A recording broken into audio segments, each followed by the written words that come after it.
Hi po! Muli po, andito na naman kami.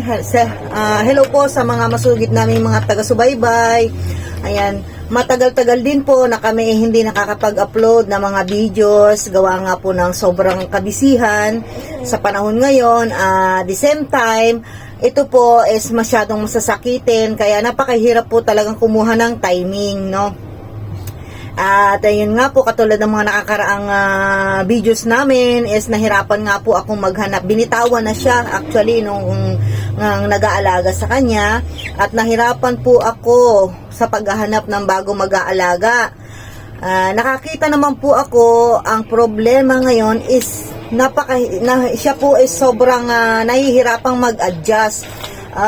Hindi po siya kumakain ng kanyang mga pagkain na pinababaon ko, kaya nahihirapan din po yung tagapag-alaga dahil talagang ayaw po niyang kumain. So bilang nanay po sa akin, nahihirapan po ang aking kalooban kapag ako'y nasa trabaho, siya kong iniisip lahat-lahat dahil hindi nga po kumakain, at talagang napakahirap po. Paminsan-minsan po is nagkakataon yung mga kasama ko dito sa bahay is nagkakasalitan kami ng oras. So pag ako'y wala, meron namang nandito, so tinutulungan naman nila ako, pinakukuha ko sa kanila. Ang problema po is yung syempre hindi namin hawak ang aming mga oras, no? Ang problema ngayon is yung kapag kami nagsabay-sabay ng iisang pasukan lang, wala po talaga akong mahihingan tulong. So ang hirap mag-adjust sobra.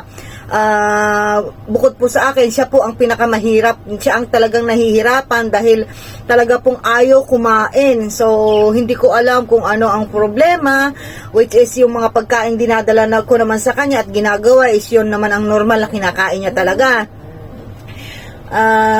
Siguro naninibago or ano, wala naman po ako magagawa dahil talaga nga pong napakahirap po siyang hanapan ng taga-alaga dahil karamihan sa kanila is mga natatakot sa sitwasyon niya. Di po nga, yun nga po ang sinabi ko sa mga previous na videos namin, no? So ito pong videos na to is ako po ay manghihingi sa inyo, kakapalan ko pa na po ang aking mukha, ano? Hindi po ito para sa akin, kundi para sa aking anak. Since nabanggit ko nga rin po na before na ang anak ko po is nangangailangan ng operasyon na pulmonary valve insertion. Kaya po madalas siyang madali po siyang kapitan ng lamig at sakit po dahil at lagi pong napupuno ang kanyang baga ng plema. Ang kagandahan nga lang po is naisusuka niya o nailalabas niya. Yun nga lang po ang ingay ng aming ibon, yung alaga niyang ibon ang ingay. Yun nga lang po is pagka siya sinumpong ng sakit na yon, opo, good. Wow, ang ganda ng kanyang drawing. Good boy. Apo. So pag sinumpong po siya, nag-trigger yung kanyang nararamdaman na yon. Napakabilis pong bumaba ng kanyang timbang. Oh, ganon. Okay. Napakabilis pong bumaba ng kanyang timbang at pumapayat po talaga siya kaagad at nawawala po yung appetite niya. Ang hirap po talaga. So hindi naman po nire-require din sa kanya na palaging gamot, antibiotic. Kaya ako na po ang gumawa para sa sarili ko ng solusyon na maaaring makatulong sa kanya, sa kondisyon niya, makabawas ng sakit na nararamdaman niya. Gumawa po ako ng sariling herbal medicine, which is nakikita ko naman po na maganda ang kinakalabasan, no? Kung pag nagti-trigger po yung kanyang sakit na yon, is hindi na ganong kalala, unlike before na talagang namimilipit siya sa sakit. Kung hindi siya nakakatulog, hindi rin po ako nakakatulog dahil hindi ko siya matabihan sa kama dahil ako po talaga ay sinisipa. yun po ang sinisipa. So ang sasakit po rin ng aking mga tadyang, ng mga balakang, likuran, lahat, kasi po doon niya ine-express yung sakit na nararamdaman niya sa katawan niya, dahil nga po hindi naman niya masabi, dahil siya ay pipi at bingi. So ako po ay lumalapit sa inyo, sa mga taong may mabubuting puso at may kakayahan na tumulong sa akin sa sitwasyon namin na makaipon ng sapat na halaga para po sa operasyon niya sa baga.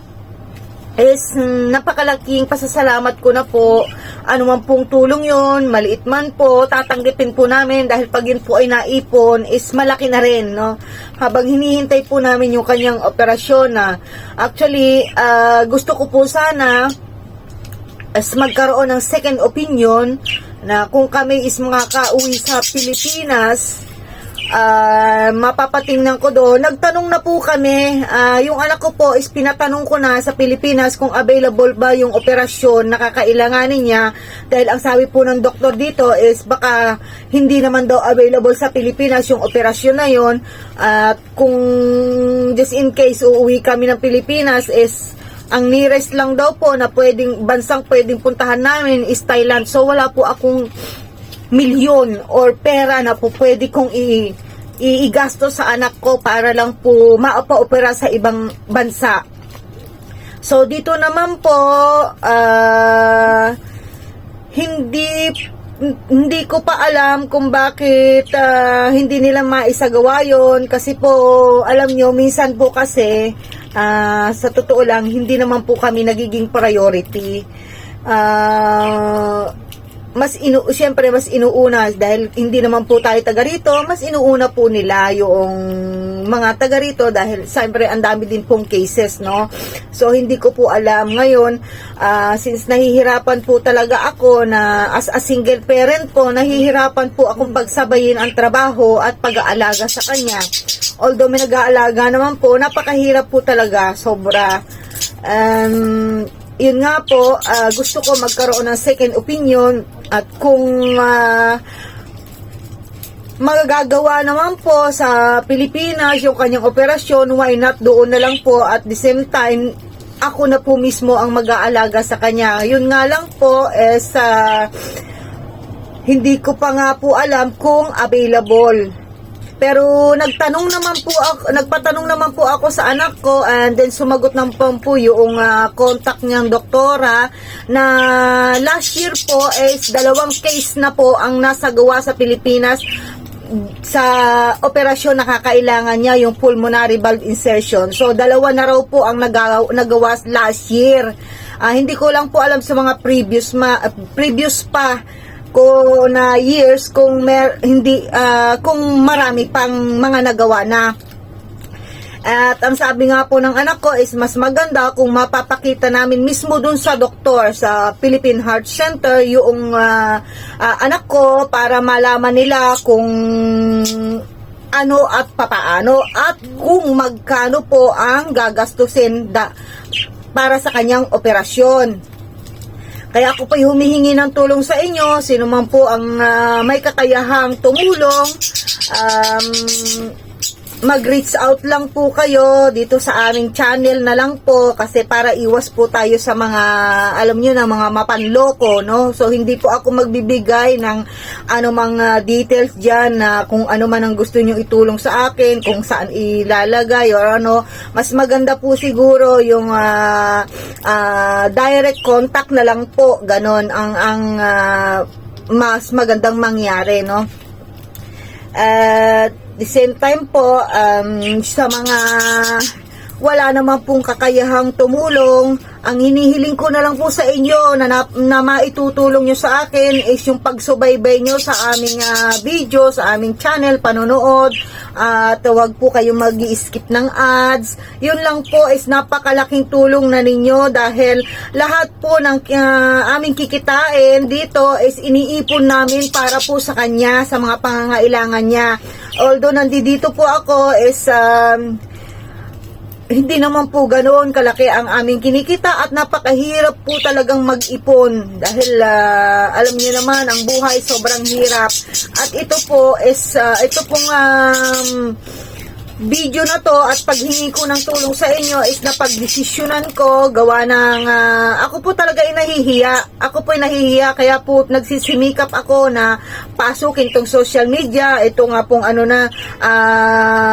ito nga pong social media na ito na para kumita kahit papaano ng konti na makatulong sa amin. Meron po kasi akong nakausap na isang person na ibahagi ko yung aking suliranin na ito na ang problema na ito regarding sa cases ng anak ko at nasabi niya na in-stock niya yung aming isang sa Facebook na stock niya kami at nakita niya nga yung sitwasyon ng tutoy. So ang sabi niya, since nasa social media kami, mas malaki ang chance na hingi kami ng tulong dahil mas malakas nga po makahatak ang social media, which is true naman po talaga. So sabi niya, i-try kong i-reach out yung problema niya sa social media, just baka sakali po na yun nga may tumulong sa amin regarding po sa cases niya or makapag-advise anything po. Kaya nito po, pinalakas niya yung kalooban ko, binigyan niya ako ng lakas ng loob, kaya ito nga po, nagawa ko ngayon na i-share sa inyo kung yung problema ko at humingi na rin ng tulong sa mga may mabubutong puso at may kakayahan po na tumulong.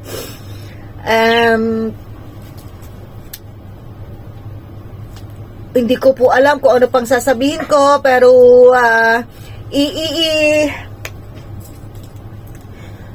ilalagay ko po yung full details sa baba ng aming videos, doon sa description, about po sa cases niya. Doon po ilalagay ko lahat ng full details at lahat kung ano man po yung iba pa niyang karamdaman. Actually, about po sa tetralogy of Fallot, dahil may butas siya sa pinanganak ko siyang may butas sa puso, nasumusukat siya ng 7 mm, tapos na po iyon, so naka-undergo na po siya ng 3 operation, twice na catheter, 3 operation. So yung una po is nilagyan siya ng shunt, around 9 months old siya that time. Second po is tinapalan yung siguro after 2 years or 3 years, tinapalan po na yung butas ng kanyang puso. Kaya lang po is hindi siya yung 100% talagang na isarado, at meron pa talagang yung na parang may murmur sa mga gilid-gilid na gano'n, dahil that time po is nahirapan silang may part yata silang nahirapang hanapin. So, yung total closure po ng kanyang heart is nangyari lang po last year. Yun po ang iniras po nila talaga. Dahil nga po nag-decide ako na iuwi ko na sana talaga siya, dahil nahirapan po talaga ako dahil nga umuwi yung taga-alaga niya for 8 years. Which is yun na nakakaalam lahat ng mga pangangailangan niya, yung mga sign language niya, nasa sarili lamang niya. Siya po ang nakakaalam. So, ang hirap po talaga, napakahirap. At siguro naiintindihan niyo naman po yun, sa katulad kong nag-iisa lang na magulang, at same time nagtatrabaho, napakahirap po talaga. Kaya ako po lumalapit sa inyo, lumalapit po talaga ako ng buong puso sa mga maaaring makatulong po hanggang makalikom po kami ng sapat na halaga para po sa operasyon niya. Actually, meron po silang isinend sa akin ng mga cases na yan, na iba't ibang cases po galing sa PHC, no? And then doon na naka-attach na po yun yung mga presyo, pero hindi ko po may assure kung alin doon exactly ang nagtutugma doon sa cases ng anak ko. Kaya yun nga po, may awa ang Diyos, yun po ang pagsisikapan ko kung kami makakaipon ng aming pamasahe. Gusto ko pong makapag second opinion sa Pilipinas since magagaling naman din po ang ating mga doctors dyan, no, sa PHC. So may awa po ang Diyos na sana nga po is mangyari this year at nang mapanatag naman po yung isip ko. Actually ginawa ko nga po ito dahil nga po sa isang bumabagabag na rin sa isipan ko dahil sa hirap po ng buhay ngayon, lalo na dito na marami nang nawawala ng trabaho, ano yung ang saya-saya mo pagkatapos kinabukasan, hindi mo alam, wala ka na palang trabaho. So, sa dami po nang nawala ng trabaho, na nahihirapan po talaga na makahanap pa ng ibang trabaho. Dahil ang nangyayari po ngayon dito is, hindi na po kasi binabase sa sa hina po ng business na, hindi na po binabase minsan sa experience, no. Ang nangyayari po ngayon is, dinadaan na po sa edad, mayroon na rin pong age limit, kaya yung karamihan po na ayaw man nilang umuwi ng Pilipinas for good, wala na po silang option or wala na silang choice kundi bumalik na sa bansa na pinanggalingan. Dahil wala din pong mangyayari, no? Ayaw man nila, wala po talagang magagawa. So, yun po ang talagang nangyari dito. Kaya po ako, hanggat maaari, habang maaga, kailangan ko nang gumawa ng paraan or kailangan ko nang mag-isip ng kung anumang paraan na maaaring makatulong para po sa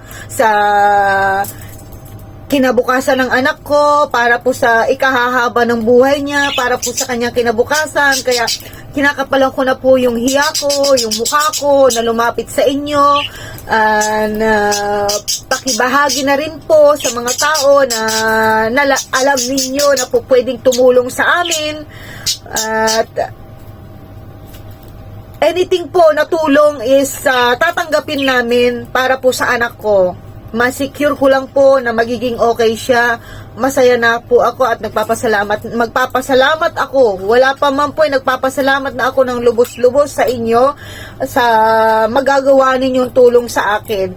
Kung mayroon po kayong mga katanungan na gusto ninyong malaman at gusto nyo akong ma-reach is siguro po i-message nyo lang po ako dito sa aming channel kasi po mahirap po kasing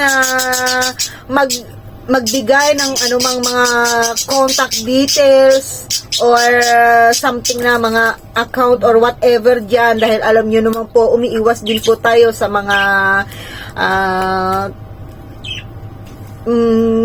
mga bagay na mga nangyayari ngayon na hindi maganda, kaya doble ingat po ang ginagawa ko at ayoko po talaga ng ganon. So yun lang po sa mga willing na tumulong sa amin.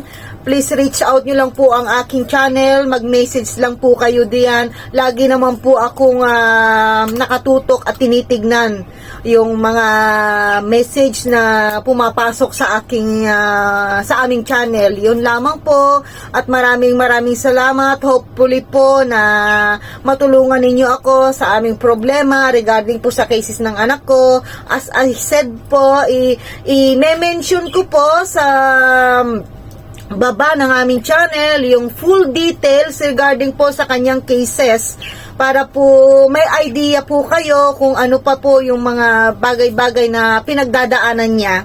Yun lang man po at maraming salamat po. Muli po, tangkilikin nyo ang aming channel. At wag po sana kayong magsasawang sumubaybay dahil ito po ay napakalaking tulong para po sa kanya. Salamat po muli.